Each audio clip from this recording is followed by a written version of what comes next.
धारायलुनि सिगां फार्माखौ दै फिना लानांगो दै फिबायनो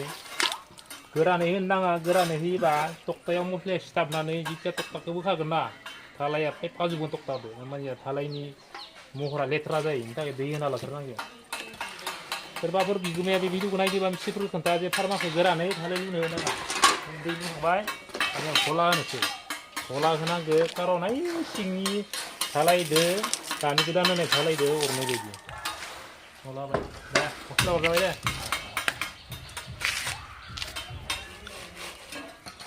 मस्ला होनोसै नै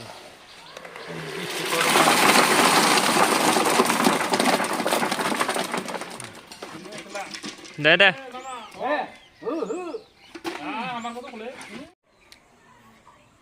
खुलुमबाय लोगोफोर दिनै जोङो नैबे पस्टखौ धालिगोन जेनेबा इयाव 6टा पस्ट दोङो बे पस्टखौ धालिगोन बे पस्टखौ नैयाव आपस्टां होनायनि मिनिंखौ गोबाङानो मिथिया जानो हागौ आं दिनै खोन्थानोसै इ आपस्टांखौ होबा इ पस्टखौ लुनो थाखाय फार्मा फिटिं खालामनाया माने फार्माया लोरिया इयाव बोरै रिपिट जाना थायो जना थायो खिथौ ना खिबुनो खिबुआव जना थायो लोरिया बेनि थाखाय बे आपस्टांखौ होनाय जायो आरो नै खिजा फार्माखौ देथावगासिनो दोङो जाबायानो मोनथाम रेडि जाबाय बेखौ खाबायबो खानायाबो दोंनै दोंनै सोबावनांगौ रडखौ होमबानो जासिगोन नैयावबो खानायदो आं खानायदोयाव इयाव मोनसे बुस्थु मिया देखायनो बावदोंमोन दिनै देखायनोसै माने इयाव मा मोननै जातनि रिं दोङो नै नायनो हागोन नोंथांमोना इ मोनसे रिं इ जाबाय सारिकना बर्ग ओमफ्राय नै मोनसे रिं इखौ नाय इखौ नर्मेल रिं होनो इखौ मास्टार रिं होनो मास्टार रिं दोंसे रड दोनो बा दोंसे कइल दोनो 8था रडखौ कभार खालामगोन इनि इयाव दोंसे थागोन इयाव दोंसे इयाव दोंसे इयाव दोंसे इयाव दोंसे इयावबो इयावबो इयावबो 8था रिं कभार खालामो इखौ मास्टार रिं होनना बुङो इखौ जोङो 1 मिटार डिस्टेन्सआव होयो मोनफ्रोमावबो 1 मिटार डिस्टेन्सआव मोनसे गासैयावबो नांलाया इबो नैबो इखौ जों दानिया सोनोसै नै सिङाव मोनसे होखाबाय बेनिफ्राय 1 मिटाराव होनोसै नैयाव इयाव होनोसै 1 मिटार 8था रड कभार खालामखागोन इ दोंसे रिंआनो मास्टार रिं होनना बुङो इखौ मास्टार रिं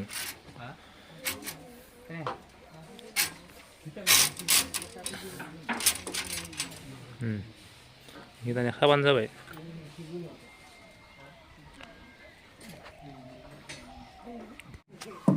गिरमिसखौ गरम खुलिनानै इयाव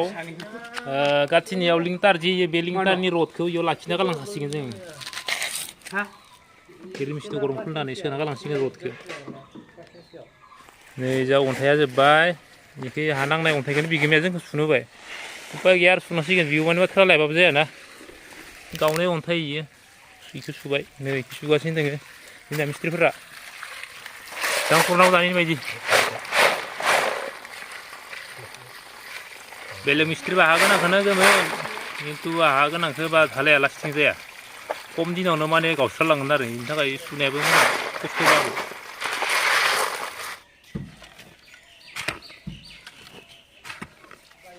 बेलेग आयदायाव गोलै दखलै दिमालुआ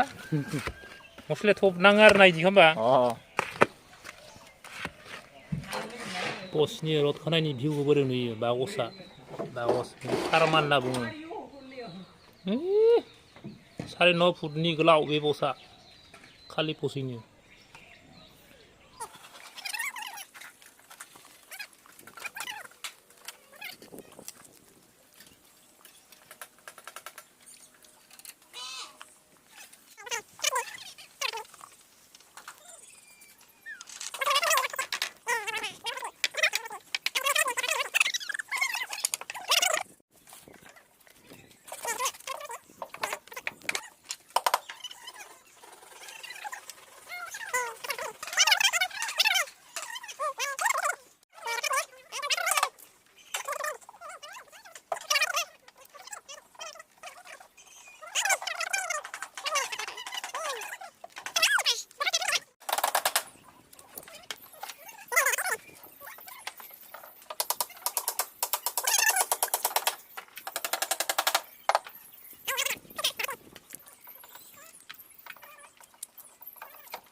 थालाय लुयैनि सिगां फार्माखौ दै फिना लानांगो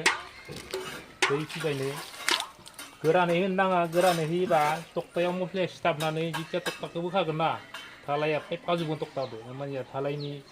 महरा लेथ्रा जायो बेनि थाखाय दै होना लाग्रोनांगौ सोरबाफोर बिगोमाया बे भिडिअखौ नायदोंबा मिस्ट्रिफोरखौ खोन्था जे फार्माखौ गोरानै थालाय लुनो होनाङा दै होबाय आरो गला होनोसै गला होनांगो कारन ओइ सिंनि थालायदो दानि गोदान होनाय थालायदो अरनाय बायदि गला बाय दे मस्ला हरजाबाय दे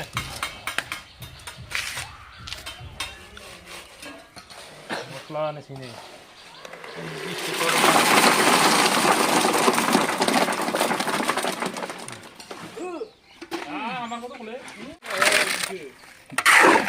बरिया एकदम फार्स्ट टाइम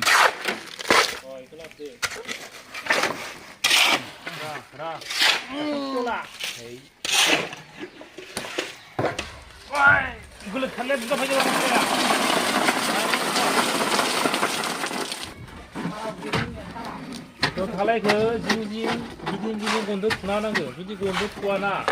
बेयो सिङालागि मोजां रोजोब जानाय ना थागोन आरो एम्फौ फुनाय बायदि गरम फैब्रे थागोन बेनि थाखाय गन्दो गिदिं गिदिं थुनांगौ भिब्रेसन नांगौ दा जोंना भिब्रेसन गैया नालाय गन्दो थुथारनांगौ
दिनै जोंनि दानाय लुनाया जोब्बाय नोंथांमोना भिडिअखौ नायनानै बोरै नुयो कमेन्ट खालामदो आरो लाइक शेयार साबस्क्राइब खालाम आरो साबस्क्राइब खालामनायजों लोगोसे बे बेल आइकनखौबो दामनानै हो जाहाथे जोंनि भिडिअ नोंथांमोननिसिम सहैनाय बायदि